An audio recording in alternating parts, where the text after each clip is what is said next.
There are 12 minutes standing between you and an idea so simple, so quietly devastating in the best possible sense, that I genuinely believe you will carry it with you for the rest of your life. Not as a motivational memory that fades by next week, not as something you nod at and then forget, but as the kind of permanent shift in understanding that changes the lens through which you see everything that comes after it. I know that is a significant claim. I know that the internet is full of significant claims about things that will change your life, and I know that most of them do not deliver on what they promise. So let me tell you, in the very first seconds of our time together, exactly why I believe this one is different. Because what I am about to share with you is not a technique. It is not a strategy. It is not a productivity hack or a morning routine or a list of things successful people do before 7 in the morning. It is something considerably more fundamental than any of those things. It is a way of seeing, a specific, precise, and extraordinarily powerful way of understanding the relationship between what you do each day and what your life becomes over time. And once you genuinely see it, you cannot unsee it. It becomes the permanent background against which every choice you make is made. Subscribe to this channel right now if you want your daily choices to finally start building the life you actually imagined for yourself, because that is exactly what this conversation is designed to help you do. And stay with me all 12 minutes, every word, because the idea I am going to give you is one that reveals itself in layers, and the layer that will hit you hardest is not the first one. I am Rohn. I have spent the better part of my life in the specific and fascinating business of studying why some people build lives of extraordinary richness and purpose while others, with equal or greater natural capacity, seem to spend their years running in place, working hard, intending well, wanting genuinely and sincerely, and yet arriving year after year at a destination that was not quite what they had in mind. I have spoken to millions of people. I have sat in rooms with people at every conceivable level of external achievement and internal fulfillment, and I have asked questions and listened to answers with the specific purpose of understanding what precisely accounts for the difference. And what I have found, what I keep finding, with a consistency that continues to astonish me even after all these years, is that the difference is almost never what people expect it to be. It is not talent. It is not luck, though luck plays its occasional role. It is not timing, though timing matters. It is not education, though education opens doors. The difference, the actual, fundamental, consistently operative difference between the person who builds something extraordinary and the person who builds something ordinary, is something so simple that it fits in a single sentence. And that sentence is this: it is the daily disciplines, small and consistent and compounded over time, that determine the ultimate shape and quality of a human life. That is the idea. That is the 12 minutes. But do not go anywhere, because understanding it in the abstract and genuinely feeling its weight in the specific context of your actual life are two entirely different experiences, and it is the second one I am after. Let me begin with something that happened early in my career, early enough that I still had the particular kind of hunger that comes from having very little and wanting very much. I was 25 years old, living in Idaho, in the specific variety of financial difficulty that is not dramatic enough to constitute a crisis but persistent enough to constitute a weight. I had a young family. I had more month than money, as the saying goes. I had dreams that I kept in the back of my mind, the way you keep things that you value but do not quite believe you deserve to use. And then I had a conversation, a single conversation with a man named Earl Schoaf, that changed the entire direction of my life. Not because he gave me money. Not because he gave me a job or a contact or an opportunity in the external sense, but because he asked me a question that I had never been asked before and that I have never been able to stop asking myself since. He looked at me across the table and he said, "Jim, how much money have you saved in the last 6 years?" I was 25. I had been working since I was 19, and I had to tell him, none, not a dollar. And he asked me why, and I gave him the answer that I had been giving myself for 6 years: the economy, the wages, the cost of living, the specific and legitimate-sounding reasons that had been serving as my explanation for why the gap between my income and my expenses never seemed to close. And Earl Schoaf listened to all of it, and then he said something that I have carried with me for the rest of my life. He said, "Jim, those are reasons. But a reason is not a result. And what you have right now, what is sitting in your savings account, what is in your life, what you have built, that is not the product of your reasons. That is the product of your daily decisions. And your daily decisions, for the last 6 years, have been the decisions of a person who intends to build something but has not yet committed to building it. I want you to think about the difference between those two things. I sat with that for a long time. In fact, I am still sitting with it, in a sense, because what Earl Schoaf gave me in that conversation was not an answer. It was a question that keeps generating answers the longer you hold it. The question is this: what is the daily decision you are making right now in the life you are currently living, and what is that decision building? Not what do you intend to build. Not what do you dream about building. What is the actual lived, daily practice of your life constructing, brick by invisible brick right now? Because it is constructing something. It is always constructing something. The life does not wait for you to become intentional to begin assembling itself. It assembles from whatever materials you are providing through your actual daily choices, whether those choices are conscious or not, whether they are aligned with your deepest values or not, whether they are building what you want or something else entirely. The assembly never stops. The only question is whether you are the architect or whether the architecture is happening without you. And here is the question I want you to sit with right now, because the answer to it is the most important diagnostic available to you about the direction of your life. If you took your exact daily routine, the specific way you spend your time, the specific choices you make about your energy, your attention, your money, your relationships, and you projected it forward unchanged for 10 years, where would you be? Not where you hope to be. Not where you imagine exceptional circumstances might deliver you, but where the actual, honest, daily pattern of your choices would carry you if nothing changed except that 10 more years passed. Take a moment with that. Let it be specific. Because vague answers to this question are comfortable, and comfortable answers do not change anything. I am going to give you something very specific in just a moment that will show you exactly how to change the answer to that question. So if you haven't subscribed yet, do it now, because what comes next is the part that actually tells you what to do with everything we've been talking about. Now I want to give you the picture that I believe is the most powerful illustration of the idea at the center of this entire conversation. And it is so simple that you might be tempted to let it pass through you without stopping. I am asking you not to let it pass through. I am asking you to receive it with the full weight of your attention, because it contains something that changes everything if you let it. Imagine two fields side by side. Same soil, same climate, same seeds available at the same store in the same town. Two farmers, neighbors, similar ages, similar resources, similar starting points in every meaningful external respect. The first farmer wakes up every morning and tends to his field. He is not dramatic about it. He is not working himself to exhaustion. He is simply consistent. He waters when the field needs water, not when he feels like watering. He pulls the weeds when they appear, not when he gets around to it. He checks on the health of his crop not because checking is exciting but because it is necessary, and he has made a decision, a quiet, private, daily renewed decision, that the field he is tending matters enough to show up for every day. The second farmer is not a bad person. I want to be clear about that because I think it is important. He is not lazy in the way we typically imagine laziness. He works. He works on the days when the motivation is there and the weather is good and the circumstances seem to support it. But his work is governed by feeling rather than commitment.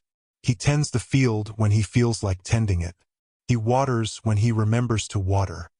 He pulls the weeds when they have grown large enough that he cannot avoid noticing them. And in between, he finds other things to attend to, things that feel more urgent, things that feel more rewarding in the moment, things that allow him to feel productive without doing the specific thing that his field actually requires. Now here is what I want you to notice about this picture. For the first several weeks, and this is the critical, most important part of the illustration, the part that explains why most people abandon the right approach before it has a chance to work. For the first several weeks, you would look at both farms and see almost nothing different. The consistent farmer and the inconsistent farmer look, from the outside, nearly identical. This is the test. This is the moment when everything is decided. Because the consistent farmer, seeing modest early results, keeps going. He knows that the process is sound, that the seed is good, that the soil will produce, that the work he is doing today is building something that will be visible in its season, whether or not it is visible right now. The inconsistent farmer, seeing modest early results, begins to question. Maybe the approach is wrong. Maybe the soil is not right. Maybe he is simply not the kind of person who farms successfully. And so he tries something different, or he reduces his effort, or he abandons the field in search of a better one. And the cycle begins again. But come harvest time, come the season when the accumulated work of months of daily tending is made visible. The two farms look nothing alike. One is abundant, the other is struggling. And the difference between them is not one heroic day. It is the difference between 200 ordinary days, each of which was unremarkable in itself, but each of which either built or failed to build the foundation on which the harvest depends. I want to name something that I think is essential to genuinely understanding this picture, because I think it is the thing that most people miss when they encounter this kind of illustration. The reason most people fail to maintain the daily discipline required for genuine compound growth is not that they lack willpower. It is not that they are morally weaker than the people who succeed. It is that they are measuring the right process against the wrong timeline. They are looking for the harvest in the first 2 weeks of spring, and when they do not see it, they conclude that the planting was wrong. But planting and harvesting are different seasons, and the discipline required for genuine compound growth is specifically the discipline of not demanding that the season be different from what it is. Not demanding that the harvest come in spring. Not abandoning the field because the evidence of summer is not yet the evidence of fall. Trusting the process, not blindly, not without the genuine understanding of why it works, but with the patient, evidence-based confidence of a person who understands the mathematics of compound growth and has chosen to operate on a timeline that respects how that growth actually works. This is what separates the people who build extraordinary lives from the people who intend to build them. Not talent, not luck. The willingness to stay in the field on the days when the field does not yet look like anything is growing. Let me tell you about something that I observe with heartbreaking consistency in the lives of people who are trying to build something better for themselves. And that is the pattern I call the cycle of the almost. These are people who get close. They make the decision, they begin the practice, they sustain it for a period that is genuinely significant, long enough that they can feel the momentum building, long enough that they are beginning to see the early, modest evidence that the compound growth is starting to work. And then something happens. A difficult week. A setback. A period when life gets complicated in the specific way that life periodically gets complicated for every human being, and the daily practice gets disrupted. And in that disruption, in the gap between who they were being before the difficulty and who they need to get back to being after it, something happens that is not the difficulty itself but something subtler and considerably more damaging. The story changes. The narrative shifts from I am someone who does this consistently as a matter of who I am, to I am someone who was doing this for a while but then it got hard and I stopped. And that narrative shift, that seemingly small adjustment in the story they tell themselves about the kind of person they are, becomes the most significant obstacle they face. Because behavior follows identity. We do not do things that are inconsistent with the story we tell ourselves about who we are. And the moment the story becomes I am someone who tried and stopped, the behavior follows the story, and the almost becomes the permanent address of a life that was very close to something genuinely extraordinary. I want to offer you a framework for preventing this pattern that I have shared with many people in many different contexts, and that I believe is one of the most practically useful things I have ever developed. I call it the identity anchor. And it is simply this: before you begin any significant daily practice, before you make any commitment to a new discipline that you intend to sustain over time, spend some time with the question of identity rather than the question of behavior. Not what am I going to do, but who am I deciding to be? Because behavior is fragile. Behavior is subject to mood and circumstance and the inevitable disruptions of a complicated life. But identity, a genuinely held, emotionally invested sense of who you are and what you stand for, is considerably more durable. The person who has decided I am someone who reads every day will find a way to read even on the difficult days. Not because the difficult days are any less difficult, but because not reading would require them to be someone other than who they have decided they are. The person who has decided I am someone who manages their money with intentionality will find a way to save even in a tight month. Not because the tight month is any less tight, but because abandoning the practice would be, in their own inner experience, a form of self-betrayal that they have made more costly than the financial discipline itself. Identity is the anchor that holds the daily practice in place when the weather changes. And the weather always changes. The question is whether your anchor holds. Here is something I want you to consider very carefully, because it is one of the most honest and most useful questions you can ask about any significant area of your life. In the area where you most want to see change, whether that is your finances, your health, your relationships, your professional development, your inner life, what is the identity story you are currently telling yourself about the kind of person you are in that area? Not the identity you aspire to, Not the identity you perform for others, but the deep, private, operational identity, the one that governs your choices when no one is watching and nothing external is at stake. Is it the identity of someone who is building, or the identity of someone who is intending to build? Is it the identity of someone who keeps their commitments to themselves, or the identity of someone who makes commitments and then negotiates with themselves about whether to keep them? The answer to this question is not a judgment. It is information, and information, honestly received and honestly acted upon, is always the beginning of genuine change.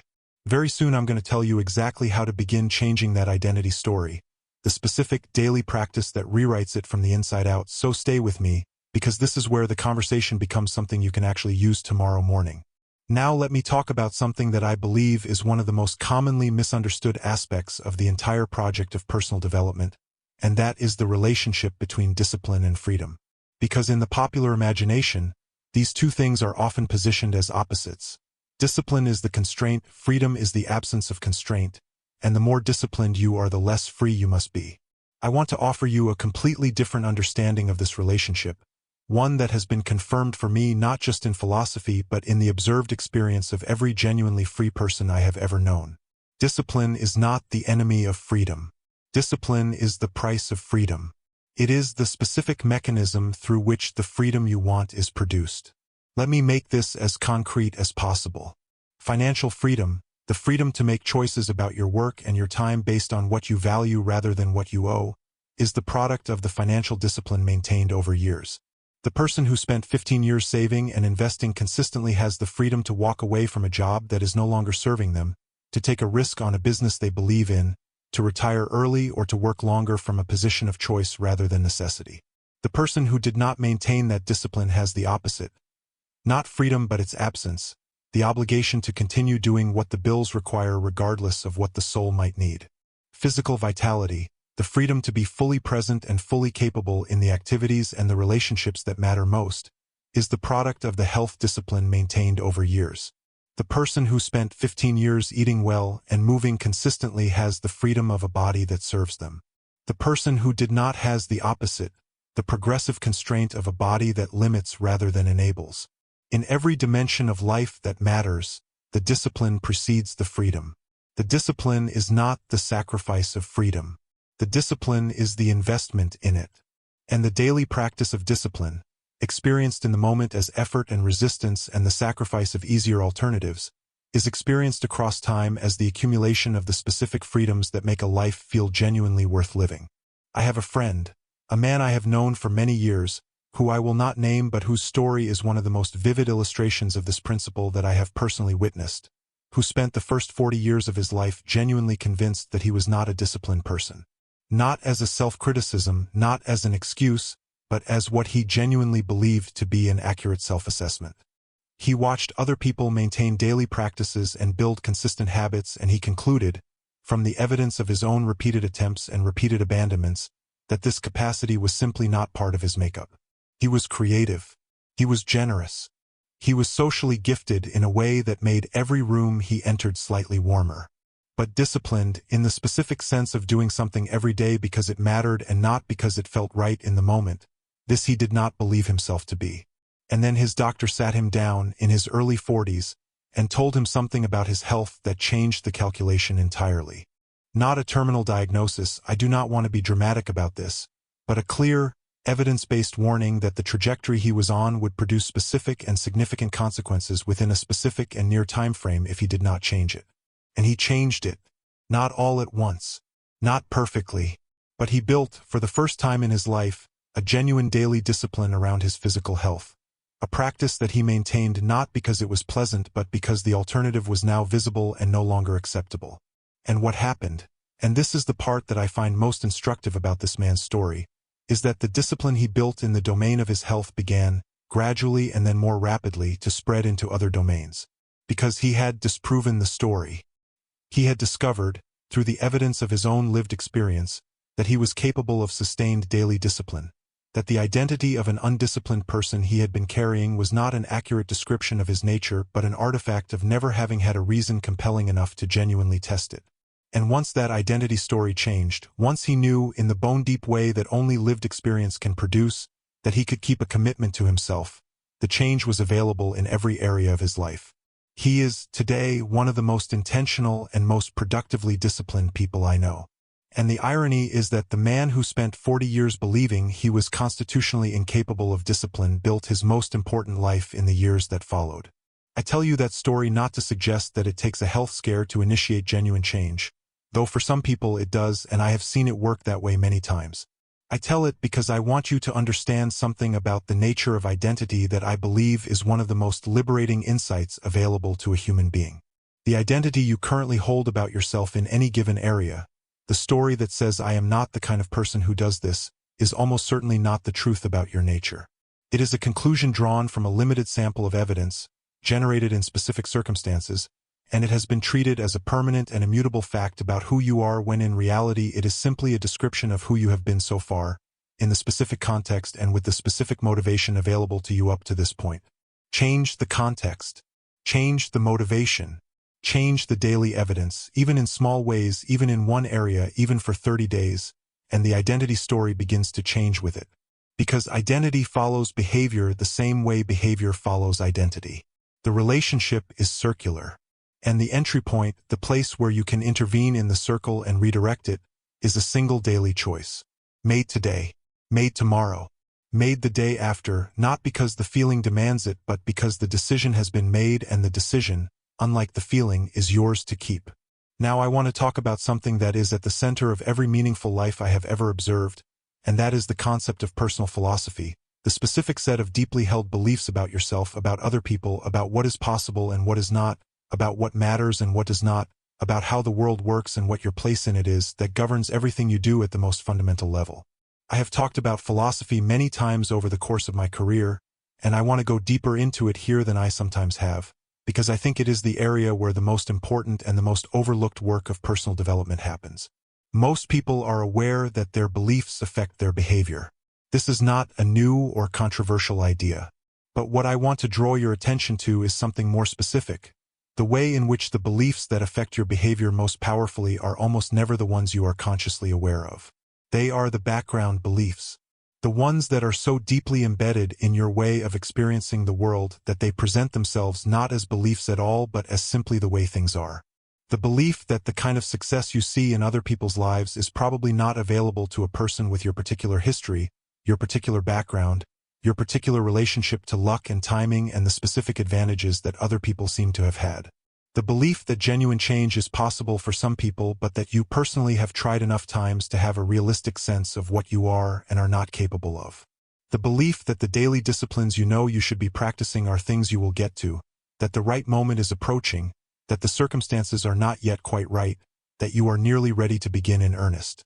These beliefs operate in the background of your daily experience like the operating system of a computer, invisible, unexamined, governing everything, consuming resources without ever appearing on the screen. And like any operating system that is running outdated code, they produce outputs that are systematically misaligned with what the system is actually capable of when properly updated. The work of examining and updating your operating philosophy is not dramatic. It is not the work of a single seminar or a single conversation or a single 12-minute video, however good the video might be. It is the daily, patient, ongoing work of bringing your background beliefs to the foreground, of catching yourself in the moments when a limiting belief is quietly governing a choice, and asking whether that belief is actually true, and whether it serves the life you are building, and what you would choose to believe instead if you chose your beliefs as deliberately as you chose your daily actions. This is the practice that underlies every other practice. Because the daily disciplines we have been discussing, the consistent investment in reading, in financial management, in physical health, in the quality of your relationships and your inner life, all of those practices are ultimately expressions of a philosophy that says, I am someone whose daily choices matter. I am someone whose consistency produces results that my inconsistency does not. I am someone who is building something real, day by day, and who trusts the process enough to maintain it even in the seasons when the harvest is not yet visible. That philosophy, held genuinely, confirmed daily through action, deepened through the evidence of compound growth accumulated over time, is the foundation on which every other element of an extraordinary life is built.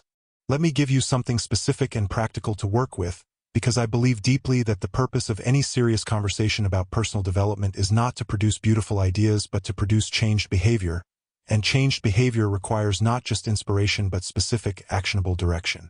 Here is what I want you to do starting today. Not tomorrow. Not Monday. Today.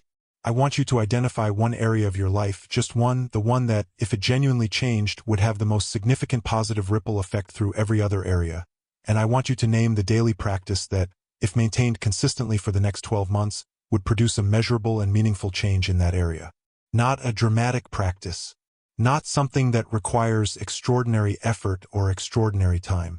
Something small enough to be genuinely sustainable and specific enough that you will know at the end of each day whether you did it or whether you did not.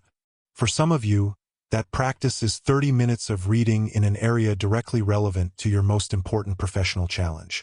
For some it is a 30-minute walk every day as the beginning of a physical health investment that compounds over months and years. For some it is 10 minutes of financial review, simply looking at the numbers, understanding the current state, identifying one decision that can move the direction toward what you want rather than away from it. For some it is 5 minutes of written reflection, not journaling in the elaborate sense, but simply the daily practice of asking, who am I becoming, and is what I did today consistent with that becoming?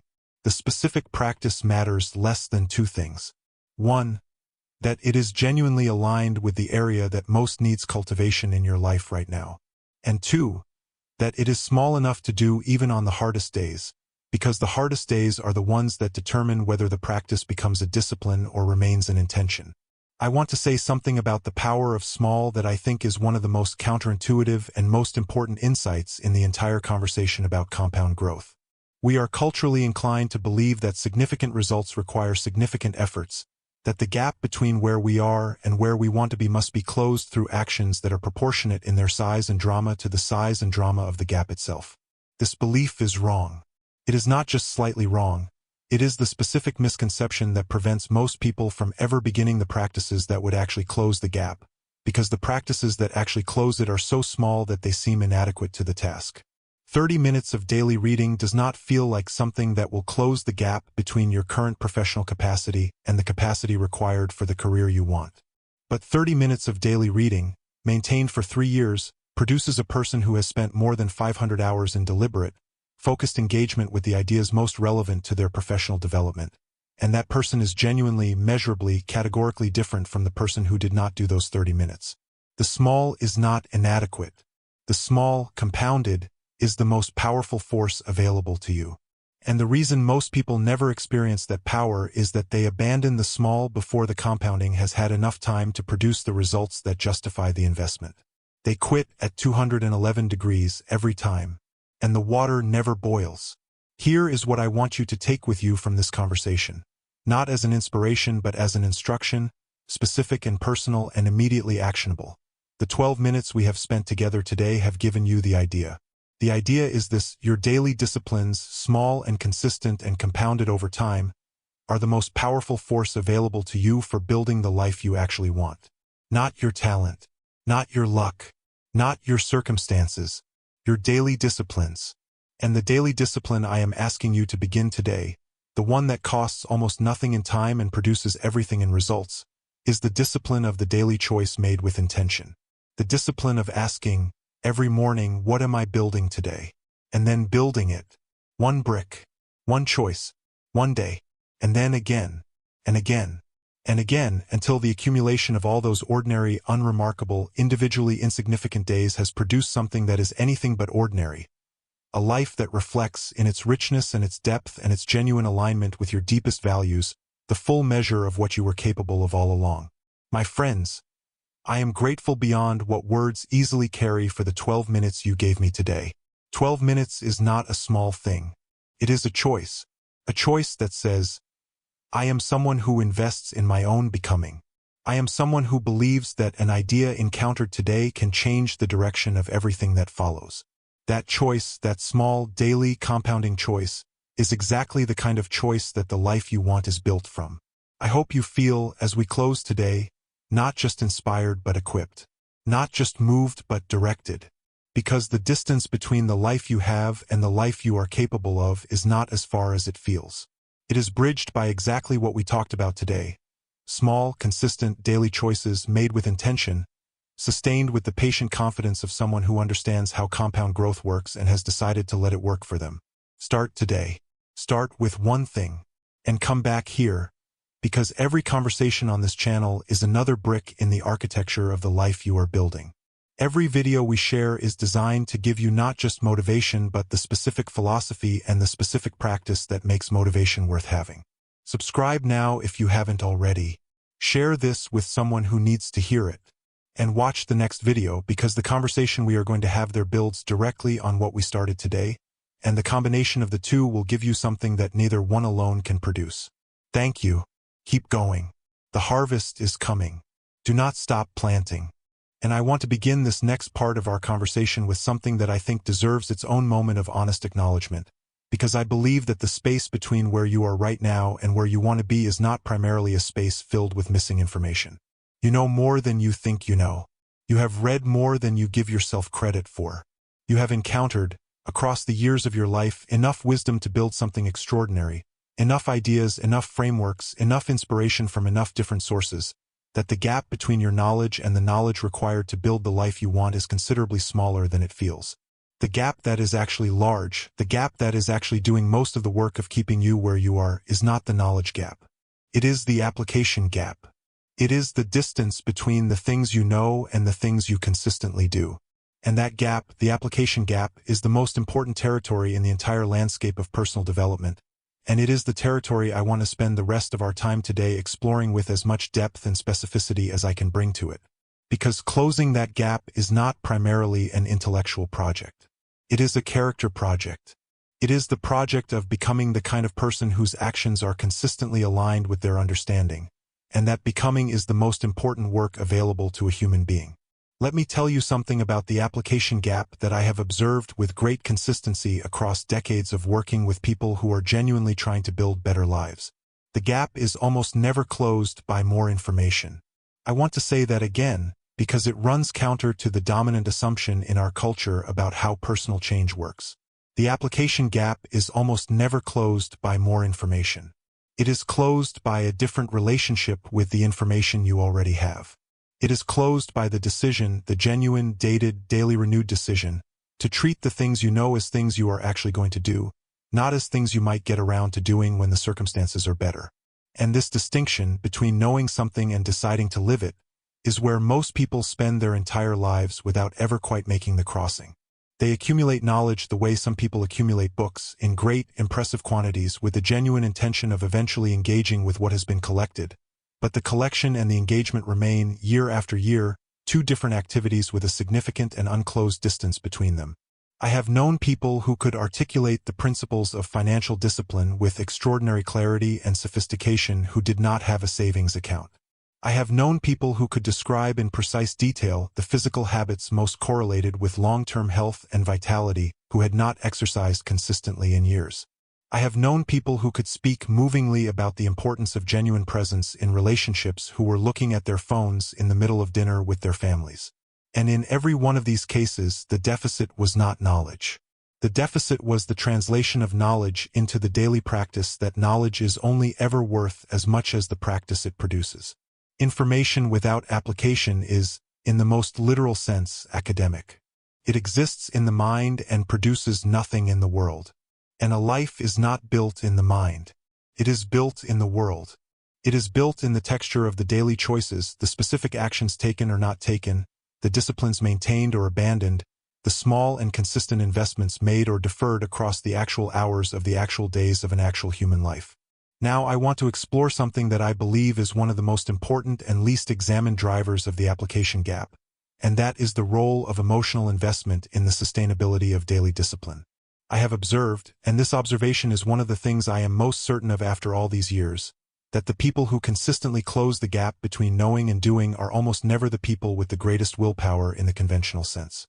They are not white-knuckling their way through every difficult day, grinding out the discipline through sheer force of character. The people who are most consistently disciplined, in my experience, are the people who have found a way to genuinely care about what the discipline is building. Not in the abstract. Not in the vague, inspirational sense of believing that growth is good and discipline is important. But in the specific, emotionally felt, personally meaningful sense of being genuinely connected, in their gut, not just their head, to the reason why the specific daily practice they are maintaining matters. They are not reading for 30 minutes every morning because reading is what successful people do.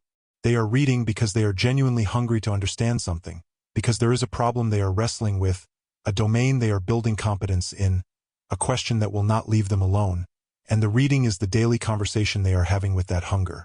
They are not saving 15% of their income because financial discipline is a virtue.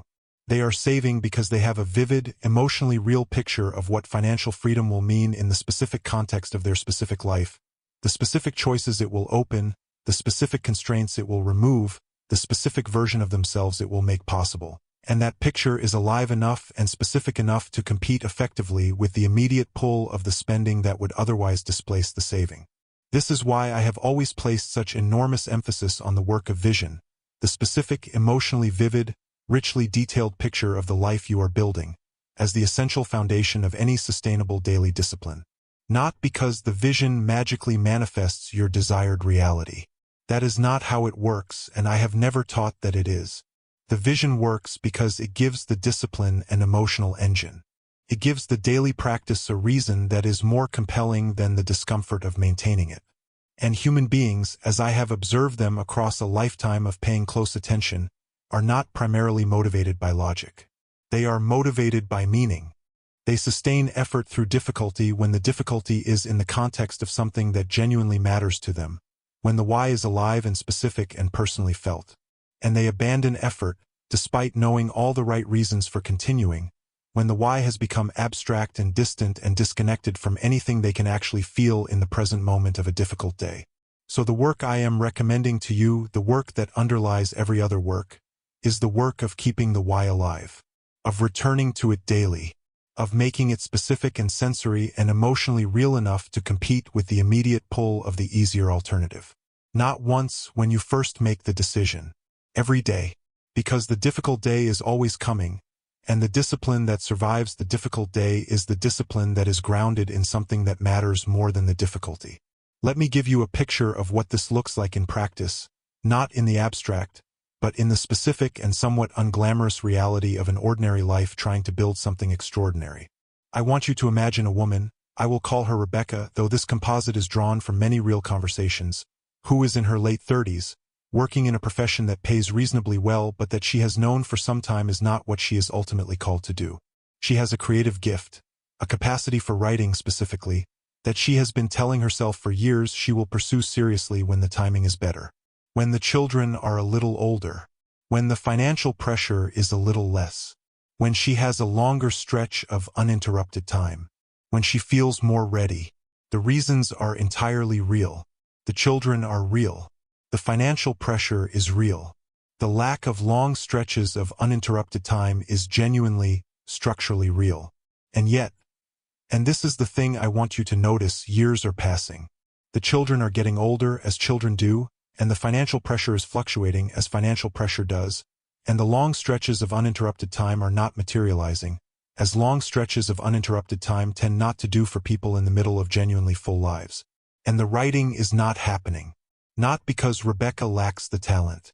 Not because the desire is not real. But because the desire, however real, has never been converted into a daily discipline small enough to survive the actual conditions of her actual life. She has been waiting for the conditions to accommodate the ambition instead of building the practice small enough to exist within the conditions. And this is the specific error, this specific and enormously common error, that I want to speak to directly. Because the life you are living right now, with all its real demands and real constraints and real complexity, is the life inside which your daily practice must be built. Not the hypothetical future life where the conditions are better. This one. Now, the practice has to fit here or it will not happen at all. And the extraordinary thing, the thing that consistently surprises people when they finally accept it and begin acting on it, is that a practice small enough to fit in the life you already have, maintained consistently over time, produces results that are absolutely disproportionate to the apparent modesty of the investment. Rebecca, in the version of this story that I have seen play out well, In the lives of real people who made the decision to stop waiting for better conditions and start building within the existing ones, Rebecca begins writing for 20 minutes every morning. Not an hour, not 2 hours, 20 minutes, before anyone else in the house is awake, before the day has made its first claim on her attention. Some mornings the 20 minutes produces something she is proud of. Many mornings it produces something she is not. But every morning it produces something, and every morning she is the person who showed up, who sat down, who kept the appointment with the work. And across months, the volume of material accumulates.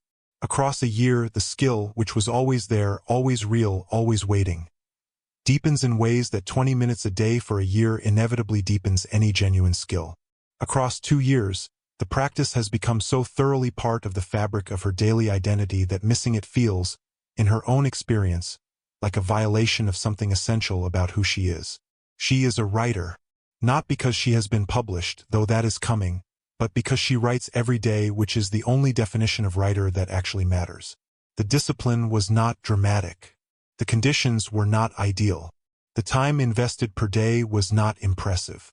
The compound growth it produced over 2 years of daily, unremarkable 20-minute investment was nothing short of remarkable.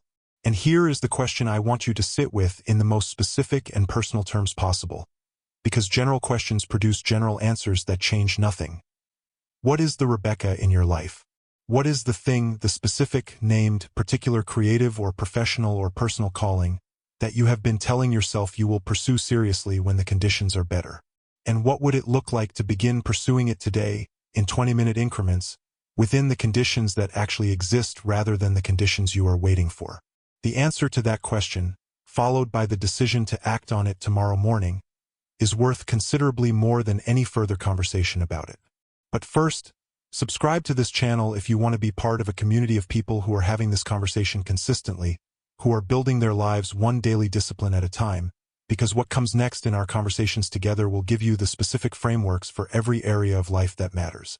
I want to talk now about something that is deeply and personally meaningful to me, and that is the relationship between the quality of your thinking and the quality of your life. I have said many times that working hard on your job makes you a living, but working hard on yourself makes you a fortune. And I mean that in the broadest possible sense of the word fortune, not merely financial abundance, though that is certainly one of its expressions, but the full, rich, textured abundance of a life that is lived with genuine depth and genuine intention. And the most important dimension of working hard on yourself, the one that underlies every other form of self-development, is the development of the quality of your thinking. Because your life, in the most fundamental and practical sense, is the product of your thinking. The decisions you make are the product of your thinking.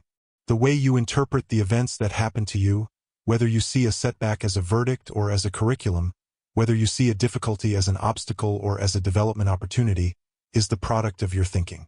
The quality of your relationships, the direction of your career, the texture of your daily experience, the level of intentionality with which you move through your days, all of it is downstream from the quality of your thinking. And the quality of your thinking is not fixed. It is not a genetic endowment that you received at birth and are stuck with for the rest of your life.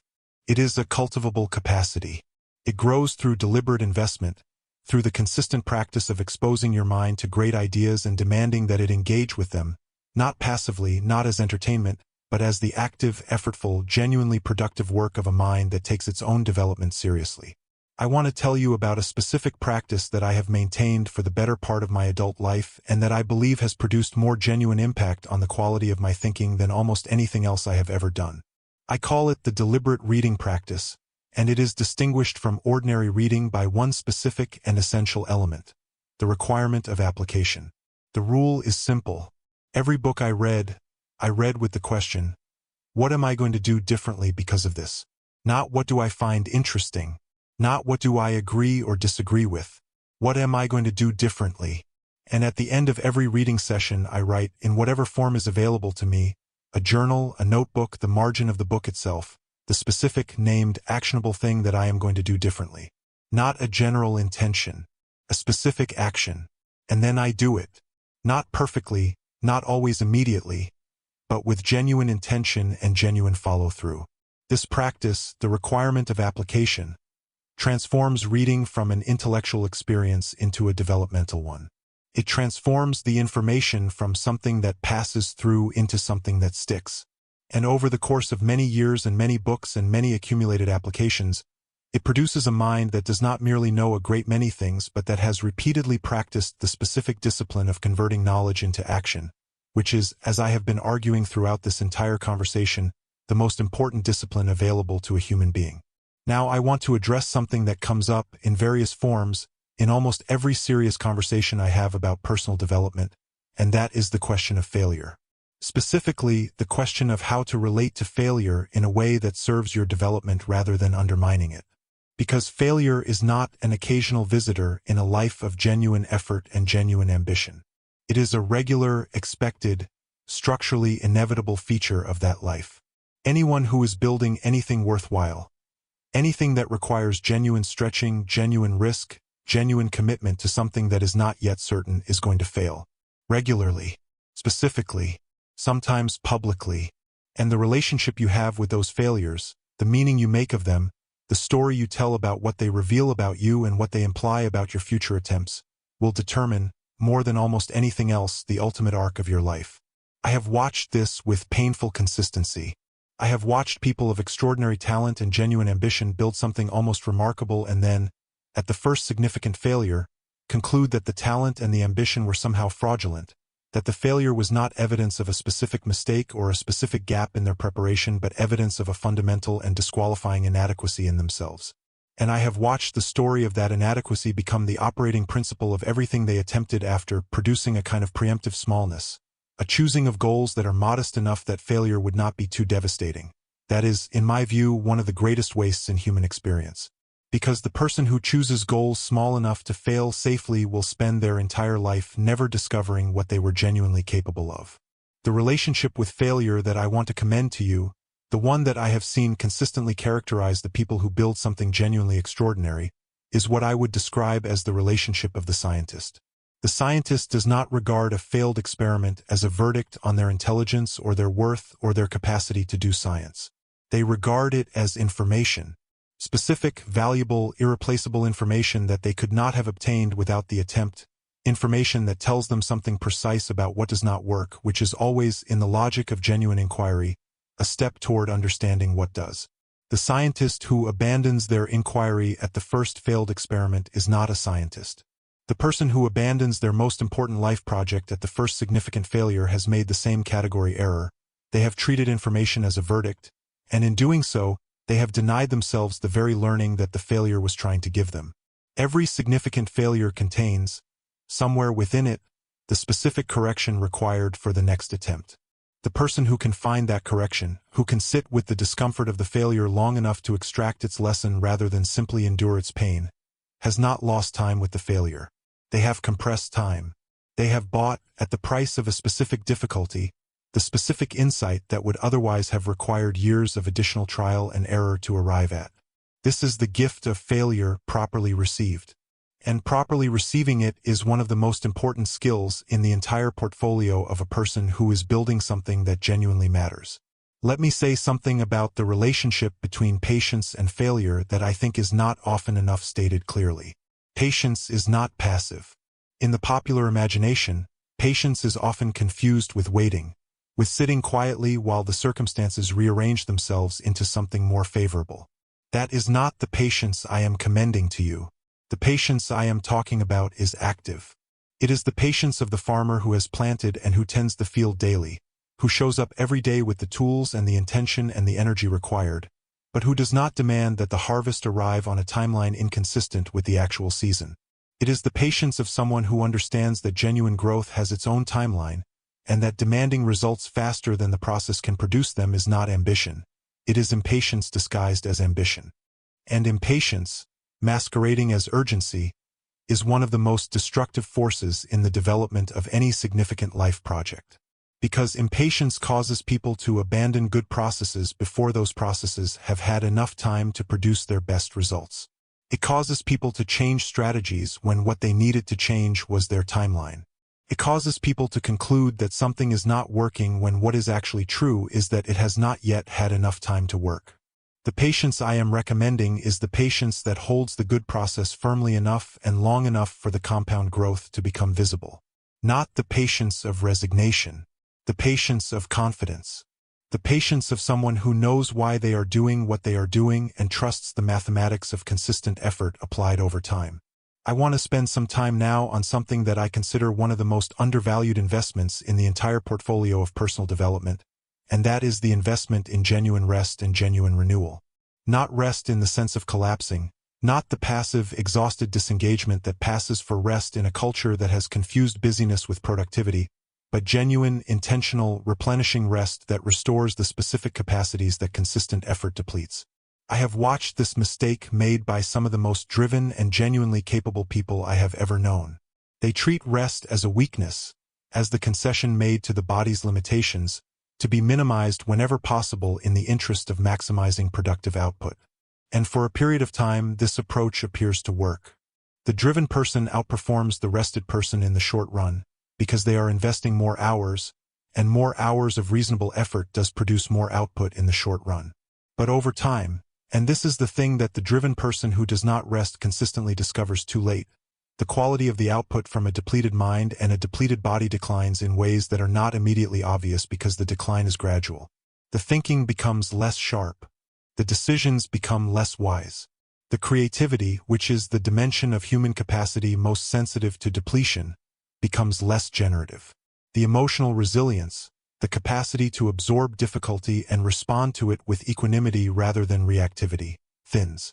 And the person who was outperforming through sheer volume of hours invested begins, slowly, to underperform through the diminishing quality of the thinking and the decision-making and the creative capacity that those hours are now producing. Rest is not the enemy of productivity. Rest is the condition of sustained, high-quality productivity over time. It is the period in which the capacities that effort depletes are replenished, in which the creative connections that only become available in quietness have space to form, in which the perspective that is lost in the middle of intense effort is recovered.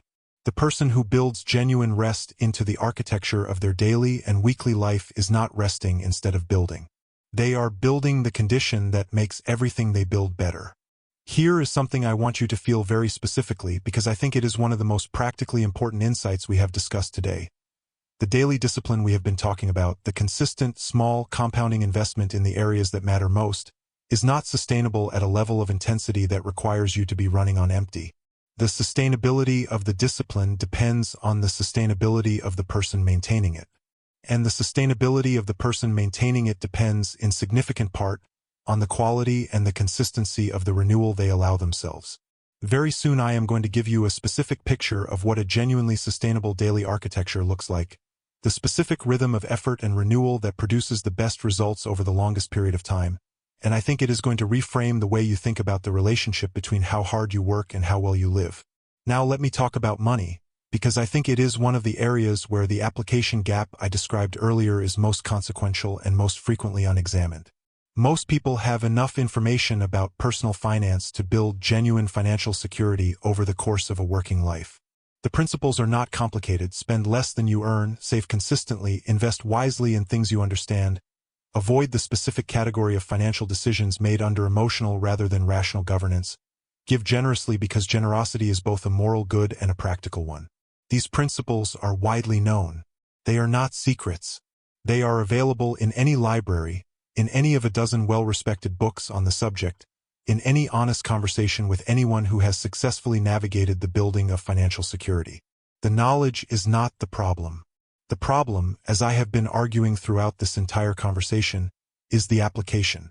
The daily, unremarkable, unsexy application of the principle of spending less than you earn, saving the difference, and investing it with patience and consistency over time.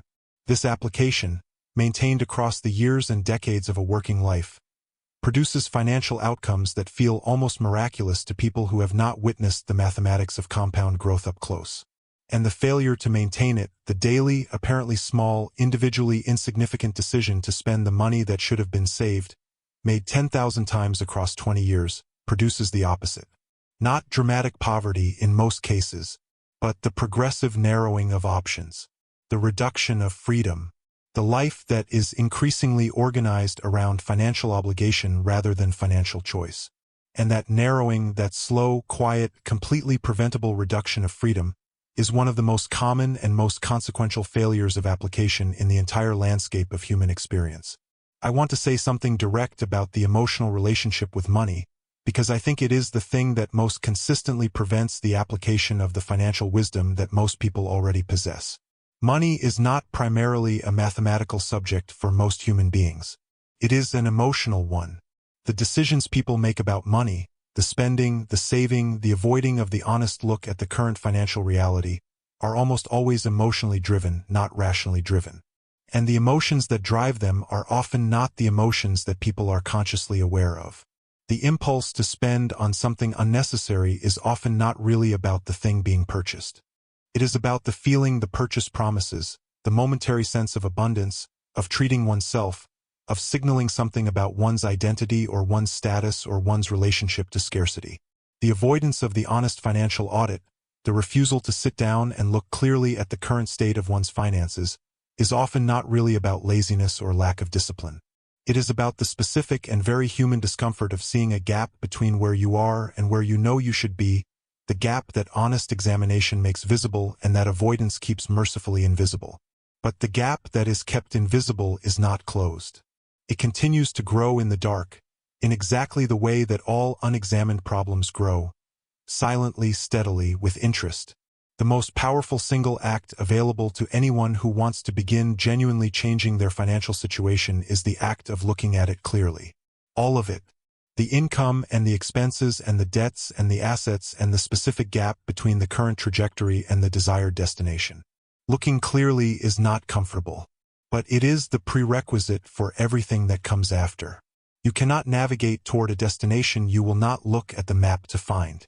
Let me give you a picture of what the application of financial discipline looks like in the most ordinary, unglamorous, accessible terms, because I think the conversation about financial success is sometimes conducted in ways that make it feel like it requires extraordinary income or extraordinary sophistication or extraordinary circumstances, when in reality it requires something considerably more available than any of those things.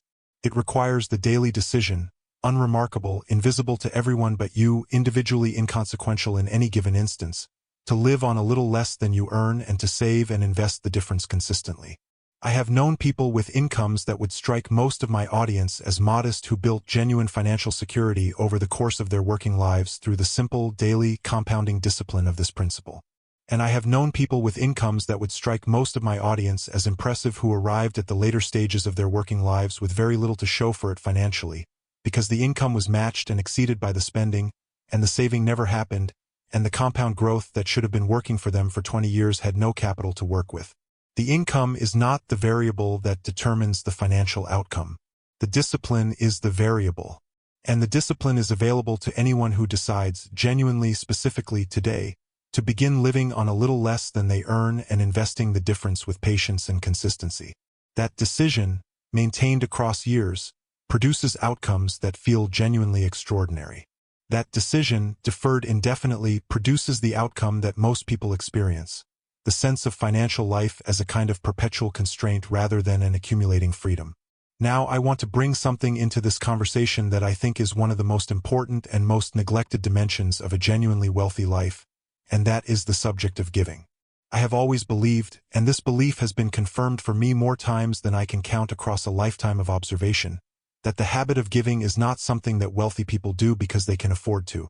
It is something that people who are genuinely wealthy in the fullest sense of the word, wealthy in character, in relationship, in inner life, in the specific quality of generosity that marks a person who has developed a mature and healthy relationship with resources, have always done as a discipline long before they could comfortably afford it. Giving is a practice, not a consequence. It is something you begin when the amounts are small and the habit is forming, not something you defer until the amounts are large enough to feel significant. And the reason I include it in a conversation about building financial and personal discipline is not moral or religious, though I have deep respect for both the moral and the religious dimensions of generosity. The reason I include it is practical. Because the person who gives consistently, who builds the discipline of generosity into the structure of their financial life from the beginning, develops a relationship with their resources that is fundamentally different from the relationship of the person who does not. They develop a relationship of abundance rather than scarcity. A relationship that says, there is enough and more is coming, and I can afford to share what I have, Because the universe of value is not finite and my giving does not diminish my having but enlarges it. That orientation, that deeply felt, consistently practiced sense of abundance, is one of the most powerful psychological foundations for genuine financial success that I have ever observed. And it begins, like every other significant discipline, with a small, daily, consistent practice. Not when you can afford to. Now, whatever amount represents a genuine gesture of generosity at your current level of resources. Because the discipline of giving is what you are building, not the amount. And the discipline, once built, scales. Let me talk now about relationships because I believe they are the area of life that is most often mentioned as important and most often neglected in practice. The area where the gap between knowing and doing is perhaps most consequential and most personal. Everyone I have ever spoken to about what matters most to them. Every audience, every private conversation, every intimate exchange across decades of this work has placed their most important relationships at or near the top of the list. Not their career accomplishments, not their financial achievements, their relationships, the people they love and the quality of the connection they share with those people. This is the consistent, nearly universal human finding. And yet, and this is the specific, heartbreaking irony that I want you to sit with, the daily practice of most people's lives does not reflect this priority. The career gets the best hours. The email gets the undivided attention. The financial planning gets the careful, deliberate, patient investment of time and energy. And the relationships, the things that matter most, get the remainder, the leftover hours, the divided attention, the assumption that they will be there tomorrow, fully available and fully forgiving, waiting patiently for the moment when the other priorities finally clear enough space for genuine engagement. And sometimes they are. But sometimes they are not. Sometimes the parent you assumed would always be available dies before the conversation you always meant to have could happen. Sometimes the child who needed your full presence in a particular season of their development grows past that season into someone who learned not to need it from you. Sometimes the marriage that was treated as a permanent fixture rather than a daily investment develops, slowly and then suddenly, the specific kind of distance that daily neglect produces. And the realization of what was lost, the specific and irreplaceable quality of connection that could have been built through the daily discipline of genuine presence and genuine investment, arrives with a weight that no subsequent achievement of any kind can offset. I want to give you the most practical thing I know about maintaining the quality of your most important relationships under the genuine pressure of a busy and complicated life. It is this: schedule them. I know that sounds cold. I know that there is something in the romantic notion of relationships that resists the idea of putting the people you love in a calendar. But the alternative, the assumption that genuine connection will happen naturally in the gaps between everything else, is contradicted by the evidence of most people's actual experience. The conversations that matter happen when space is made for them, not when space mysteriously appears in a life that has not created it. The date with your partner, the lunch with your oldest friend, the Sunday afternoon with your parent who is getting older, the one-on-one time with each of your children that makes each of them feel seen and specifically valued. These are not things that happen because you value them.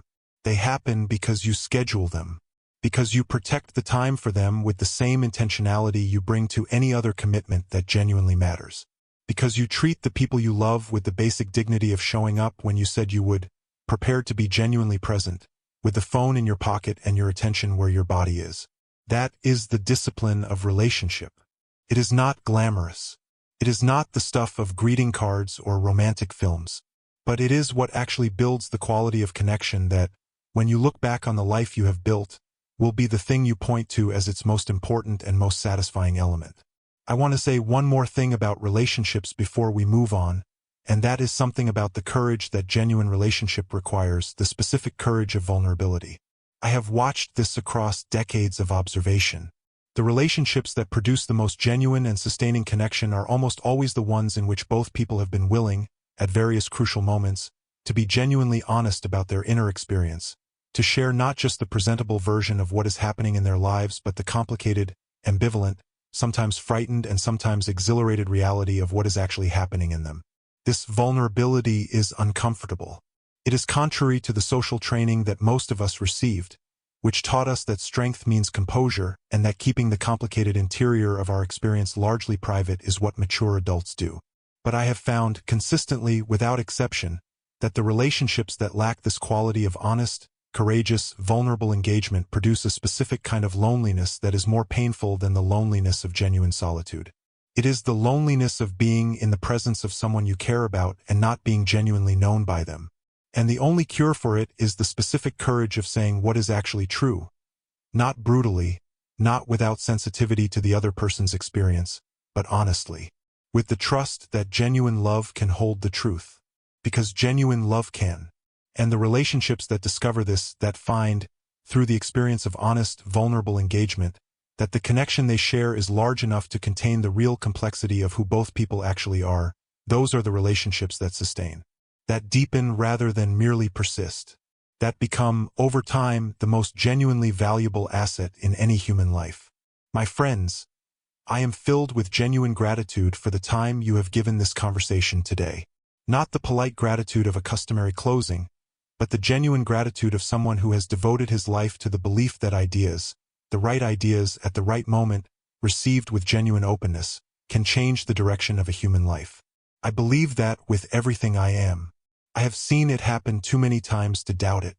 And I believe it can happen for you not in the grand, dramatic, overnight sense that is the stuff of motivational mythology, but in the real, daily, cumulative, deeply satisfying sense of a life that is consistently moving in the direction of its own best possibility.